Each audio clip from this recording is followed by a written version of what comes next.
आपके अपने channel DPS vision पर में आपका बहुत बहुत स्वागत है।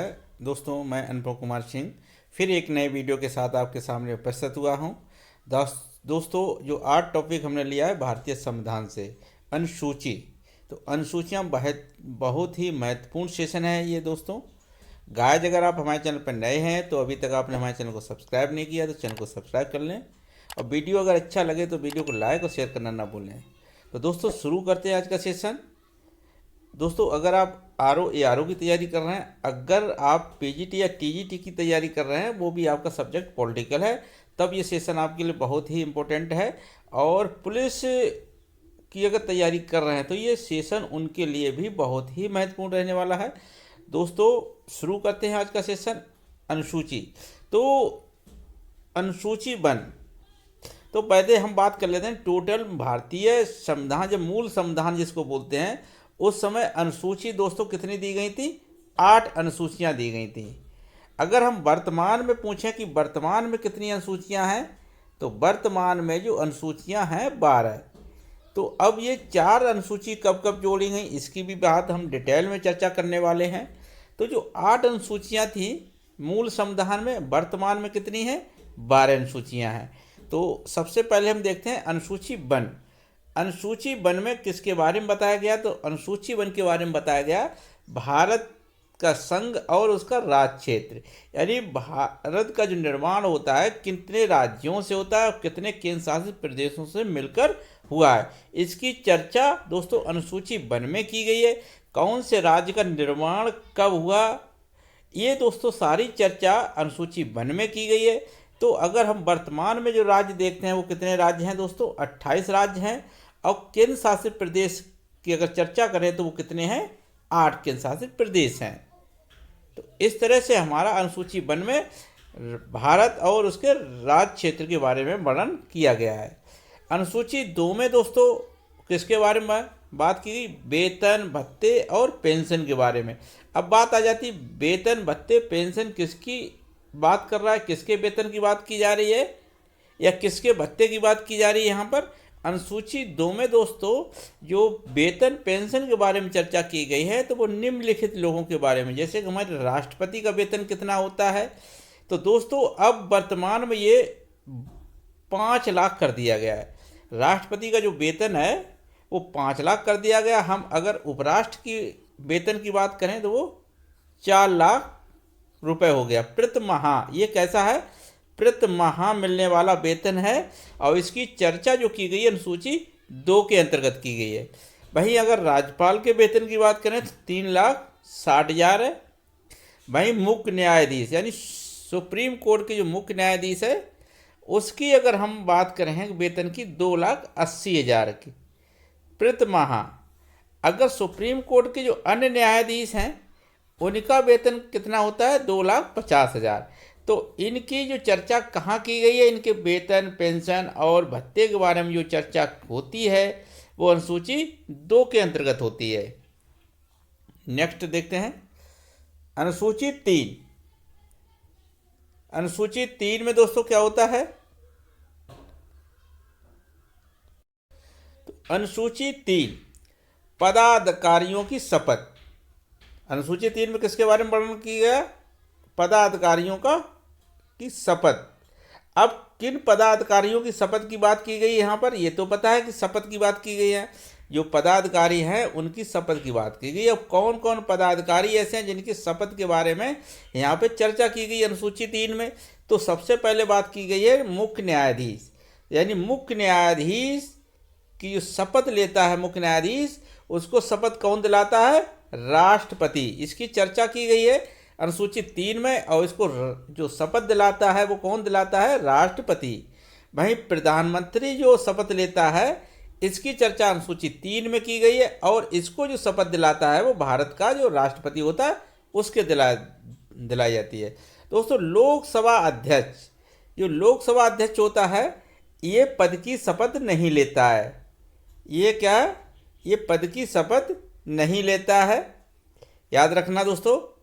भाई राज्य के जो मंत्री होते हैं उनको शपथ कौन दिलाता है? उनको दोस्तों शपथ राज्यपाल दिलाता है। कौन दिलाता है? राज्यपाल दिलाता है। अगर हम मुख्यमंत्री की बात करें तो कौन दिलाता है? राज्यपाल। भाई कैग, कैग दोस्तों इसको शपथ कौन दिलाता है? ये राष्ट्रपति दिलाता है। आगे दोस्तों, अगर हम हाई कोर्ट के मुख्य न्यायाधीश की बात करें, हाई कोर्ट के जो मुख्य न्यायाधीश है इनको शपथ कौन दिलाता है? तो ये राज्यपाल दिलाता है। तो इनकी चर्चा दोस्तों कहाँ की गई? अनुसूची 3 में दी गई। और जो शपथ लेते हैं वो शपथ का जो पैटर्न या प्रारूप है वो भी कहाँ दिया गया है? अनुसूची 3 के अंतर्गत दिया गया है। अब बात कर लेते हैं कि राष्ट्रपति, राज्यपाल, उपराष्ट्रपति भी शपथ लेते हैं, इनकी चर्चा कहाँ की गई है? दोस्तों ये बात बहुत इंपॉर्टेंट है, नोट करने वाली है, ये नोट कर लीजिए कि राष्ट्रपति, राज्यपाल और उपराष्ट्रपति के शपथ की चर्चा अनुसूची 3 में नहीं की गई है। इनकी जो चर्चा है अनुसूची 3 में नहीं की गई है। फिर इनकी चर्चा कहाँ की गई है? ये भी बात मायने रखती है। तो जो इनकी जो चर्चा की गई है दोस्तों, इनकी ये राष्ट्रपति, इनकी जो शपथ की चर्चा की गई है वो राष्ट्रपति की अगर हम बात करें अनुच्छेद 60 में, अनुच्छेद 60 पे चर्चा की गई है।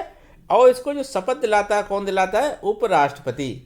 राष्ट्रपति को शपथ कौन दिलाता है? उपराष्ट्रपति। और इसकी जो चर्चा की गई अनुच्छेद 60 में की गई। भाई अगर राज्यपाल जो शपथ लेता है इसकी चर्चा कहाँ की गई? 159 अनुच्छेद में। कहाँ पे? 159 अनुच्छेद में चर्चा की गई है। और इसकी जो शपथ दिलाता है इसको कौन दिलाता है? राष्ट्रपति। राष्ट्रपति दिलाता है। भाई उपराष्ट्रपति दोस्तों देख लेते हैं। तो उपराष्ट्रपति शपथ लेता है, इसकी चर्चा अनुच्छेद 69 के अंतर्गत की गई। 69 के अंतर्गत ये बताया गया कि उपराष्ट्रपति शपथ लेता है। और इसको कौन शपथ दिलाता है? ये भारत का राष्ट्रपति। तो ये याद रखना कि कौन किसको शपथ दिलाता है और किसकी कहाँ चर्चा की गई है। तो अनुसूची 3 में राष्ट्रपति, उपराष्ट्रपति और राज्यपाल की चर्चा नहीं की गई। इनके लिए अलग से अनुच्छेदों में इनके बारे में बताया गया है, तो बात कर लेना, याद रखना दोस्तों। भाई अगर राष्ट्रपति जब त्यागपत्र देता है तो राष्ट्रपति के त्यागपत्र की जो सूचना है वो उपराष्ट्रपति के द्वारा सबसे पहले किसे दिया जाता है? लोकसभा अध्यक्ष को दी जाती है। इसकी सूचना जो है वो लोकसभा अध्यक्ष को कौन देता है? उपराष्ट्रपति। और अगर राष्ट्रपति जब अपना त्यागपत्र देगा तो किसे देगा? उपराष्ट्रपति को। राष्ट्रपति जब अपना त्यागपत्र देता है तो वो किसे सौंपता है? तो सौंपेगा उपराष्ट्रपति। और उपराष्ट्रपति इसकी सूचना सबसे पहले लोकसभा अध्यक्ष को देता है, याद रखना दोस्तों। आगे देखते हैं अनुसूची 4 में। अनुसूची 4 में दोस्तों बताया गया है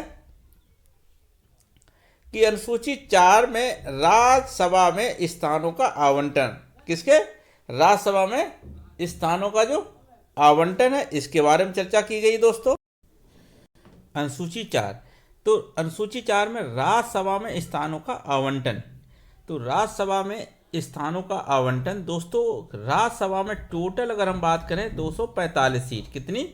245 सीटों में से 233 सीट, 233 सीटों को सभी राज्यों में आवंटन किया गया। 233 सीटों का सभी राज्यों के में आवंटन किया गया है। यानी तो सबसे ज़्यादा सीट किस राज्य को मिली है? तो उत्तर प्रदेश को। उत्तर प्रदेश को कितनी सीटें मिली हैं? 31। राज्यसभा में उत्तर प्रदेश के लिए 31 सीटें हैं। कितने में से? 233 में से। टोटल कितनी हो सकती हैं? 245 में से। आगे बात करें अनुसूची 5। तो अनुसूची 5 में क्या बताया गया? अनुसूचित जात और अनुसूचित जनजात क्षेत्रों के प्रशासन के बारे में यहाँ पे चर्चा की गई। तो यहाँ पे दोस्तों अनुसूचित जात लिख लीजिए, यहाँ पे अनुसूचित जात होगी, यहाँ पे अनुसूचित जात और यहाँ पे अनुसूचित जनजात क्षेत्रों के प्रशासन के बारे में चर्चा कहाँ की गई है? अनुसूची 5 में। भाई अनुसूची 6 में दोस्तों, अनुसूची 6 के अंतर्गत दोस्तों असम, मेघालय, त्रिपुरा, मिजोरम, ये 4 राज्य दोस्तों जो पूर्वोत्तर भारत के राज्य हैं चारों, असम, मेघालय, त्रिपुरा और मिजोरम, इन राज्यों में जनजातीय क्षेत्रों के प्रशासन के बारे में चर्चा की। किसी? जनजातीय यानी आदिवासी जो क्षेत्र हैं उनके बारे में चर्चा कहाँ की गई है? अनुसूची 6 में वो कौन से 4 राज्य है? असम, मेघालय, त्रिपुरा और मिजोरम।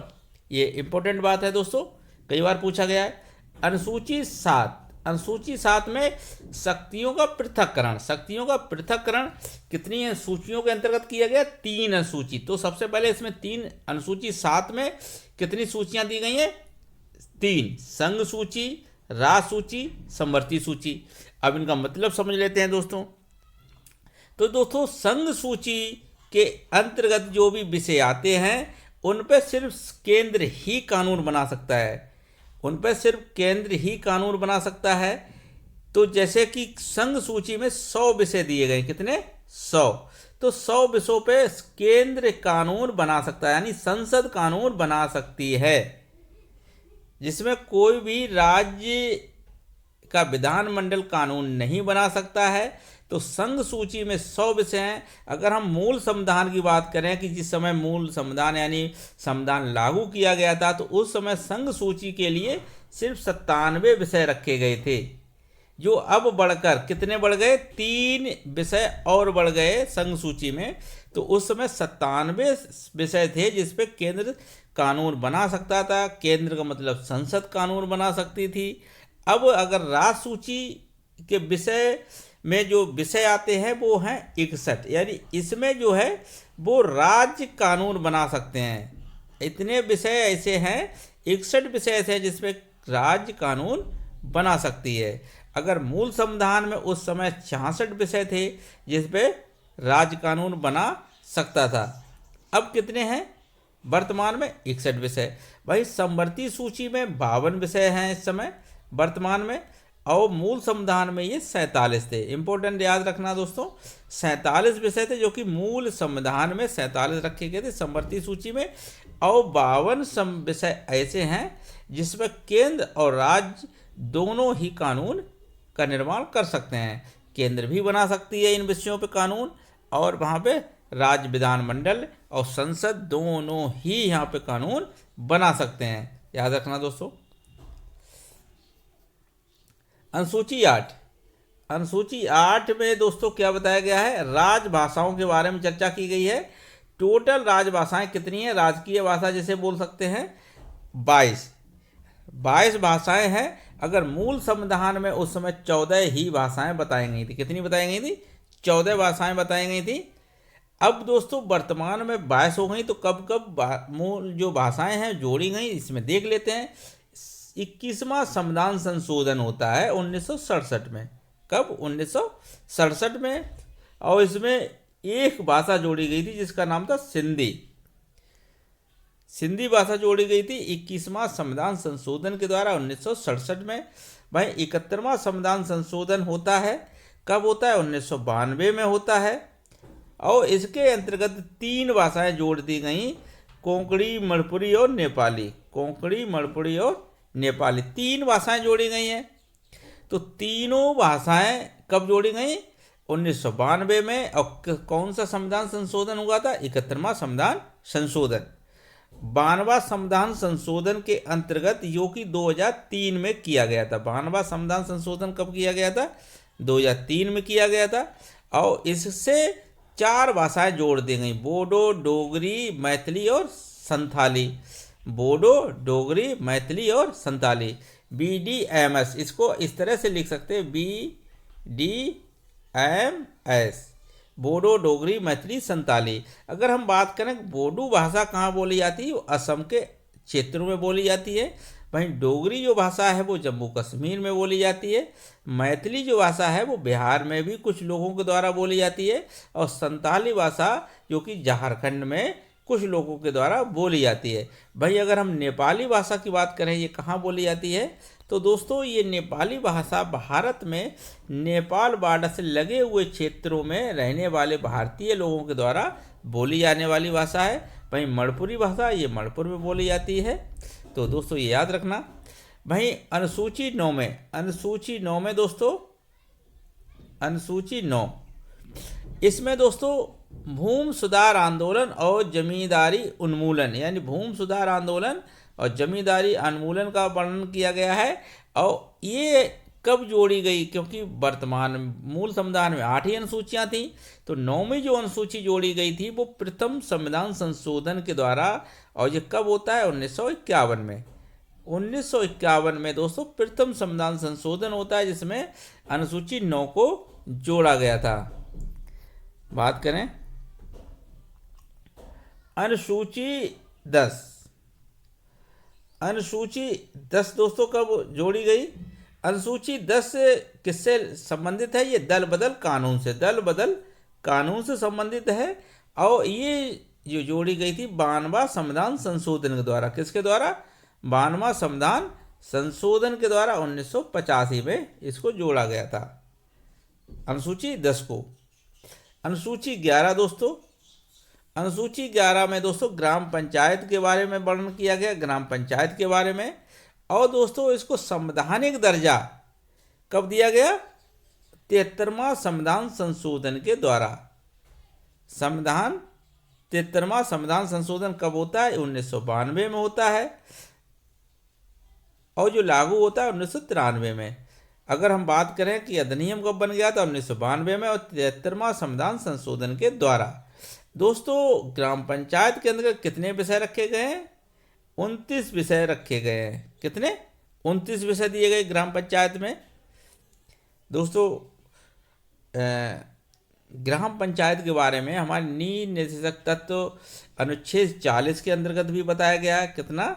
40 के अंतर्गत बताया गया है। और अगर हम बात करें कि इसके बारे में ग्राम पंचायत के बारे में चर्चा कहाँ की है? भाग 9 में भी की गई है। जो हमारे संविधान के भाग 22 हैं उनमें भाग 9 में किसके बारे में चर्चा की? ग्राम पंचायत के बारे में। तो अनुसूची 11 में ग्राम पंचायत को संवैधानिक दर्जा कब दिया गया? 73वां संविधान संशोधन के द्वारा 1992 में दिया गया। और इसके अंतर्गत कितने विषय आते हैं? 29 विषय।